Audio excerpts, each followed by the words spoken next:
Hello students, in this lecture we will read how to add frames, how to create frames in HTML. Frames basically क्या होते हैं, आपके browser window को multiple sections में, multiple parts में divide करते हैं so that in each part you can define different different information. तो आपको सेम पेज पे कई सारी इंफॉर्मेशन प्रेजेंट करनी है तो आप फ्रेम बनाते हैं। फ्रेम के लिए जब very first line you must write this angular bracket starting this exclamation mark doc type HTML public in double quotes dash double slash w3c slash dtt, that is document type definition, the version HTML4, and final or after double slash you will write en, that is end of line. ये tag आप HTML tag से पहले लिखते हैं। ये particular line generally इसलिए use होती है फ्रेम्स के लिए क्योंकि फ्रेम्स का जो कंप्लीट सिंटेक्स है वो प्रॉपरली इंटरप्रेट हो, तो उसके लिए हमें ये लाइन इनपुट करनी होती है।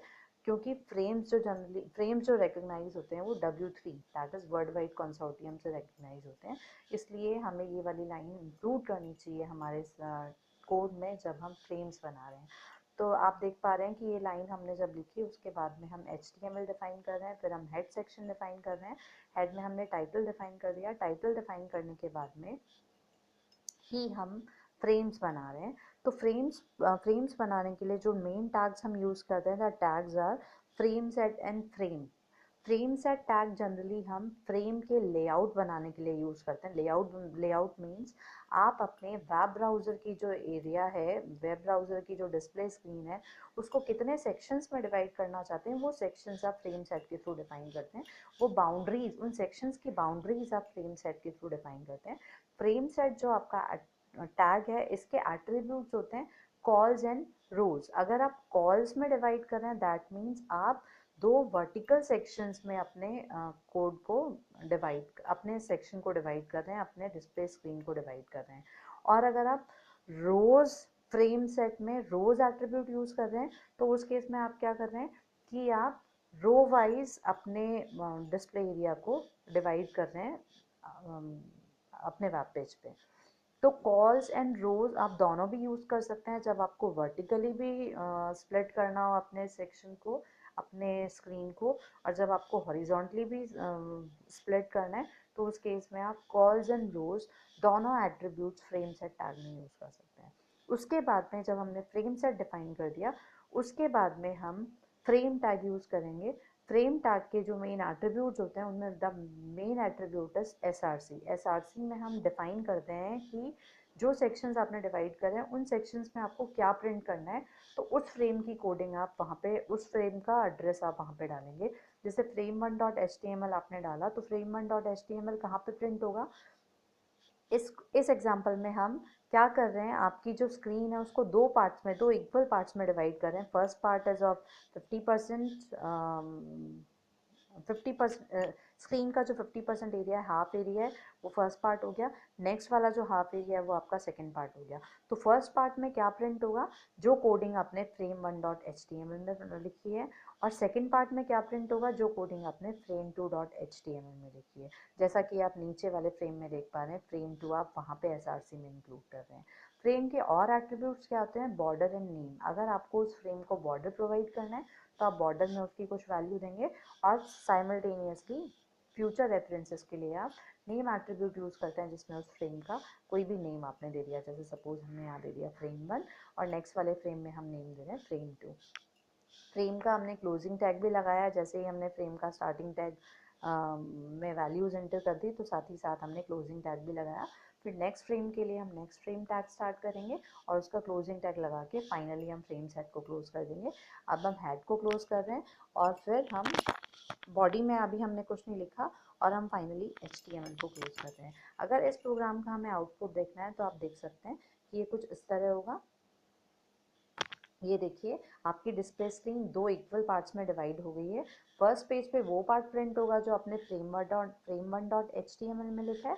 सेकंड पार्ट में आपका वो पार्ट प्रिंट होगा जो आपने frame2.html में लिखा हुआ है। तो इस तरह आप सिंपल फ्रेम जब आपको सिंपली दो पार्ट्स में के डिवाइड किया है आपने, तब आपने फ्रेम बनाया, तो उसकी कोडिंग आपने कुछ इस तरह से लिखी है। तो ऐसे जो फ्रेम सेट हैं उसके एट्रीब्यूट्स होते हैं आपके कॉल्स एंड रोज। मैंने आपको बताया कॉल्स में वैल्यू आप ऐसे दे सकते हैं 33। अगर आपने सिंपल 33, उसका मतलब क्या हुआ 33 पिक्सल्स, 33 पिक्सल्स का आपका कॉलम होगा। 10% आप दे रहे हो तो टोटल स्क्रीन जो है उसका 10% एरिया आपका सेकंड कॉलम नेक्स्ट कॉलम होगा। और स्टार में आपका क्या होगा 33 पिक्सल्स आपका फर्स्ट कॉलम होगा, सेकंड कॉलम आपका 10% स्क्रीन का 10% विड्थ का होगा, और रिमेनिंग जो एरिया होगा वो स्टार में इंक्लूड कर सकते हैं। तो ऐसे आप वैल्यू सिंपल पिक्सल्स फॉर्म में दे सकते हैं, परसेंट फॉर्म में दे सकते हैं, और स्टार में आप ऐसे डिफाइन कर सकते हैं कि जो रिमेनिंग एरिया हुआ वो बाकी आप स्टार मतलब स्टार में जो भी रिमेनिंग एरिया हुआ वो आपका थर्ड कॉलम उस एरिया में प्रिंट होके आएगा। सिमिलरली रो में भी आप ऐसे ही वैल्यूज दे सकते हैं।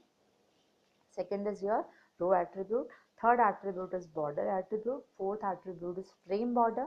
Border तो क्या करेगा setting the frames border for internet explorer in pixels, और frame border क्या करता है setting the frame border for netscape in pixels। मतलब जो भी ब्राउजर आप यूज कर रहे हैं, अगर आप इंटरनेट एक्सप्लोरर ब्राउजर यूज कर रहे हैं तो आपको बॉर्डर एट्रीब्यूट यूज करना है, और अगर आप नेटस्केप ब्राउजर यूज कर रहे हैं तो उसके लिए आपको फ्रेम बॉर्डर एट्रीब्यूट यूज करना है।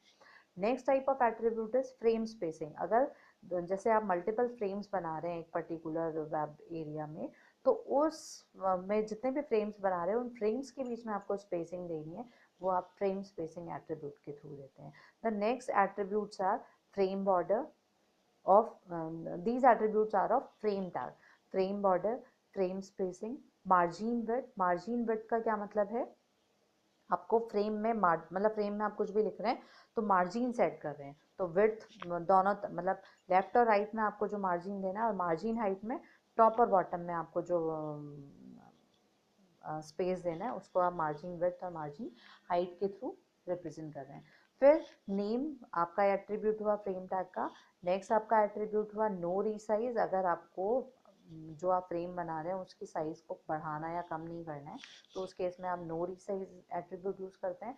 स्क्रॉलिंग अगर आपको इंक्लूड करनी है तो स्क्रॉलिंग के वैल्यूज आप दे सकते हैं ऑटो, ऑन और ऑफ। इन तीनों में से कोई भी एक वैल्यू दे सकते हैं। अगर आप ऑन करेंगे तो स्क्रॉल बार्स ऐड हो जाएंगे, ऑफ करेंगे तो स्क्रॉल बार्स ऐड नहीं होंगे, ऑटो करेंगे तो स्क्रॉल बार्स जहाँ पे नीडेड होंगे तभी स्क्रॉल बार्स एडेड होंगे। एसआरसी एट्रीब्यूट हमने पढ़ाई कि एसआरसी में हम उस फाइल का नेम देते हैं जो उस पर्टिकुलर सेक्शन में प्रिंट होके आता है। तो इस तरह हम अपने HTML पेज में फ्रेम्स को बनाते हैं।